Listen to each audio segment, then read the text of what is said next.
what has Washingtonians and Portlandios alike all up in conversations and the buzz in the coffee shops and the bars. That will have to do with the lovely I-5 bridge. And those of you who are going to be even thinking about moving to Southwest Washington, whether you live in Oregon or you live in another state, this is something that will impact you, possibly, depending on what you decide to do. A lot of people keeping a close eye on the new I-5 bridge project between Portland and Vancouver.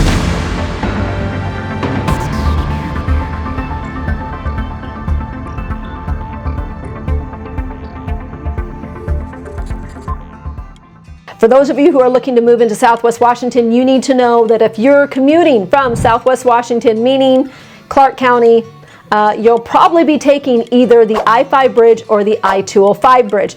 Well, just so that you know, everything on the west side of Vancouver, Washington, a lot of those people take the I-5 bridge if they're working in downtown Portland or in the Beaverton area at Intel or some of those remote areas like Salem. And so with that being said, we have to make space for everybody, and that means that we have to actually make our I-5 bridge bigger. And so what has taken place, hot off the press as of starting actually 2 different talks. One of them is regarding what in the world the bridge is going to look like, and let me tell you, that was a hot little committee conversation there because they weren't quite pleased with the designs. I wanted to tell you that because we're going to be looking at some different bridge designs tonight. There are several options out now. Released computer animations of several options. They gave 6 designs, and well, they were ugly, basically. And people were not happy that they were ugly because they're a steel or a concrete type of bridge design, or a double-decker steel concrete or steel. And I guess they weren't that pretty.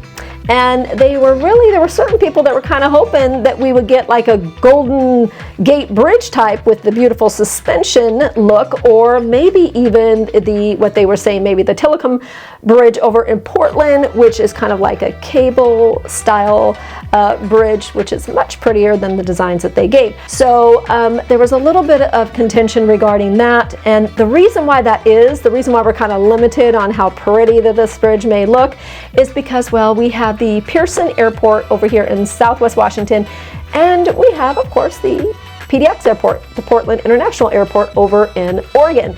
And because we have those planes going right over that bridge 24/7, well, it kind of limits the kind of bridges that we put in.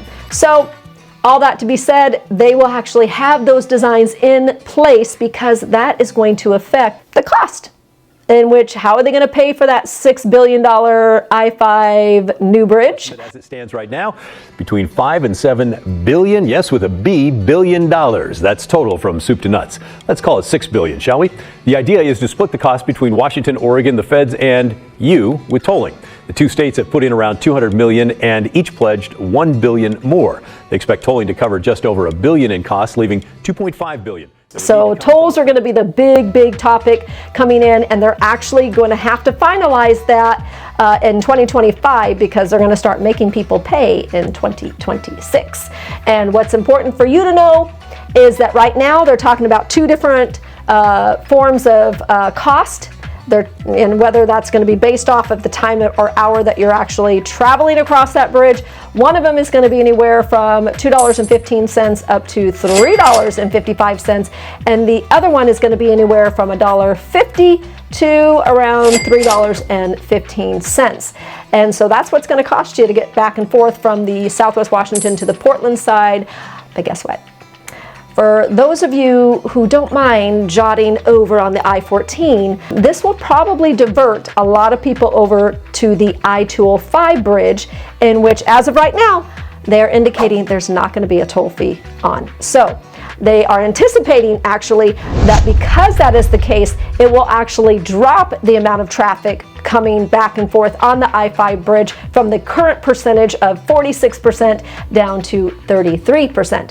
So we will see on all things on what the end results are for the style of our bridge, in which they gave several different examples of, and of course the total cost that it will cost you to cross back and forth. So here I am, Shaz Dean, your real estate realtor here in Southwest Washington, just giving you all of the latest updates that may affect whether you might live in Washington or in Oregon, which you should always live over in Washington. But you'll want to know about this because you might want to take in the cost that it will take for you to travel back and forth for work and of course for pleasure. So thank you so much for tuning in, and I hope you have a great home buying and selling day.